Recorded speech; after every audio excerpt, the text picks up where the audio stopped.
Hey everybody, Neo from the Overclocker magazine once again. So the last time I spoke or I came to you guys, I was talking about the ROG Strix GeForce RTX 3080. If you didn't see that review, go and check it out. So it's several weeks later now, I think maybe 2 weeks, 3 weeks later. We have something a little bit cheaper here that should hopefully offer similar performance despite the fact that electronically it's not the equivalent of the ROG Strix. Now, the reason I'm talking so much about the ROG Strix is because it's literally my point of reference. And more than that, the price difference actually between these two cards isn't a lot. So you're looking at, for the TUF Gaming, you're looking at about 20,399 or something of the sort. And for the ROG Strix, you're looking at just a grand more. So that really isn't much difference between the two.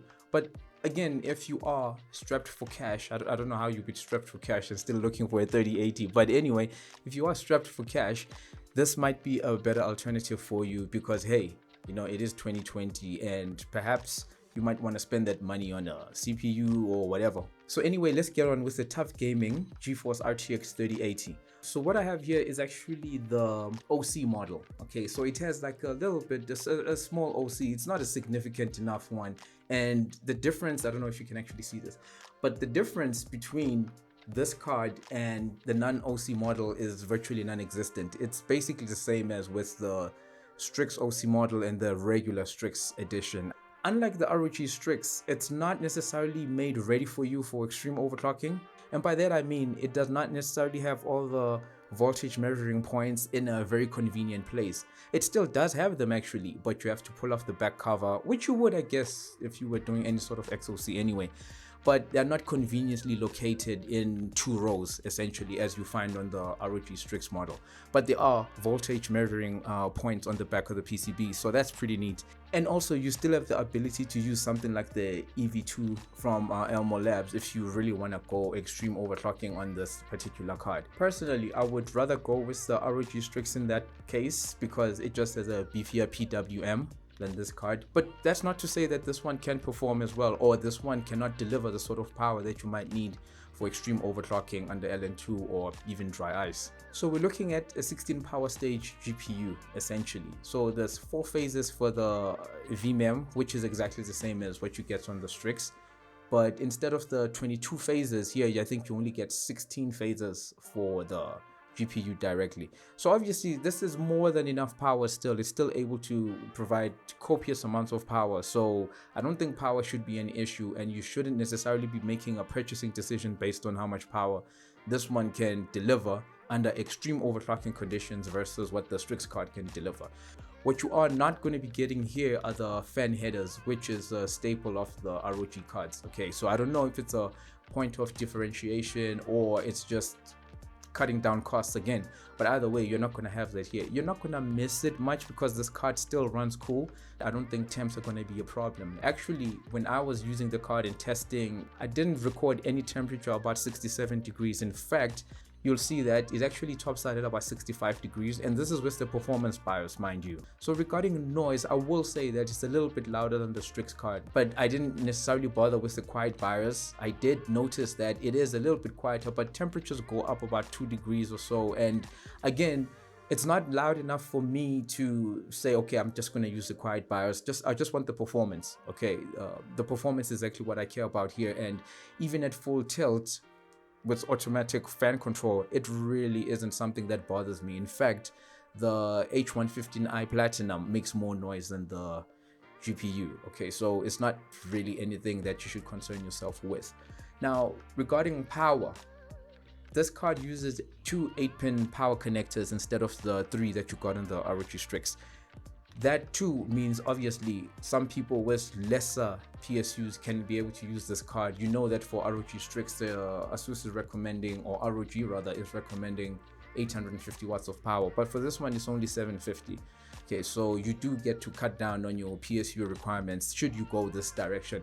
And actually, it is something worth thinking about, because I do know you might be thinking, okay, so the price difference between the ROG model and the TUF Gaming model is so little, I may as well go for the ROG one.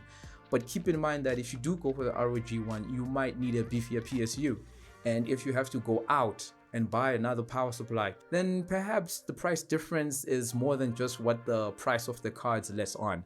Okay, so anyone with a 750 watt PSU should be more than suited, or rather more than ready for the TUF Gaming RTX 3080. Something actually happened that I was not expecting. Usually with VGA cards, okay, so you might get, as usual, the ROG model, the TUF Gaming, and the vanilla version, or whatever other version that may be available of the RTX 3080s from ASUS. There isn't much of a difference in performance. In fact, there is virtually zero difference. This time, there was actually a sizable difference. Now, I'm not sure if this is due to power, a less capable cooler, or a combination of the two things. I don't know. But point is, as a product, this one is definitely a little bit slower than the ROG model. So talking overclocking as well. So you'll notice that I originally said 21,000 because obviously I was comparing with the other card. I said 21,000 on the memory and I ran Port Royal. And the score I got was actually lower than the score that you get out of the box. So obviously my overclock was a little bit too aggressive. So I went down to like 20,000 while still upping the GPU core clock. And lo and behold, the score was much higher. I think I recorded 11,900 or so in Port Royal compared to the default settings of the ROG Strix and this model. Okay, so it is worthwhile overclocking, and it actually does overclock pretty decently. Now, when it comes to absolute like max OC, obviously the other card is going to be better, but I think this one is doing pretty well. I do know some people said that they had ordered the ROG Strix and they were told that it would come in December or something like that, which is a long time from now. Well, actually, with Cyberpunk delayed, maybe December isn't such a bad time.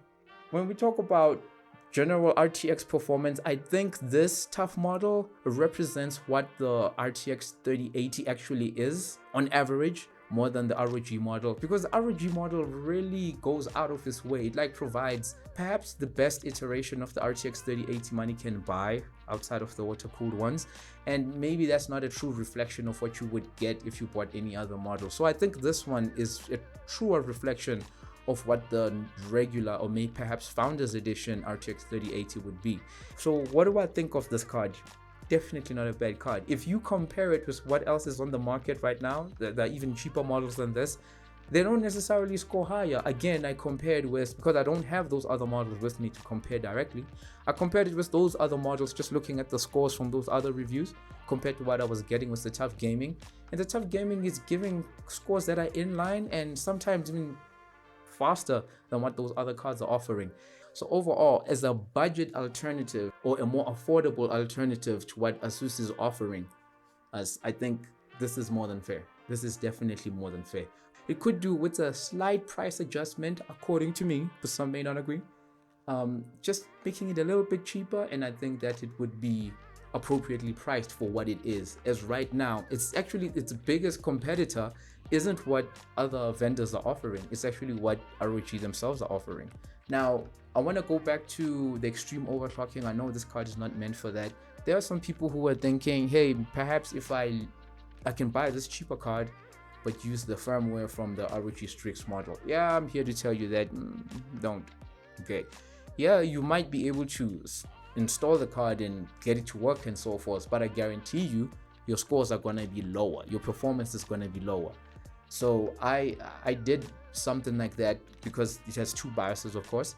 So I used the Strix BIOS and literally performance tanked by like 20% or so forth, and it doesn't matter what you do to the power slider. And mind you, this card is capable of delivering that 450 watts that the ROG Strix models can, but the performance isn't there, so it's literally a pointless exercise.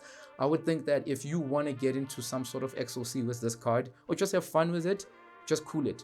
Outside of that, I wouldn't really bother with getting the ROG BIOS and trying to see if I can get it to perform to the same levels. It just won't. At least it didn't happen for me. Yeah, let me know what you guys think. I mean, it's been it's been a month now, more than a month since the RTX 3000 series came out. So what is your experience with it? Are you happy with this? Do you have this card already? Are you in a position where you were considering the ROG model or this one? Which way are you gonna go? I hope all of this has been helpful somehow. But either way, enjoy the benchmarks. Let me know what you guys think. Until the next time, remember to share, like, subscribe, and I'll see you guys on the flip side. Peace.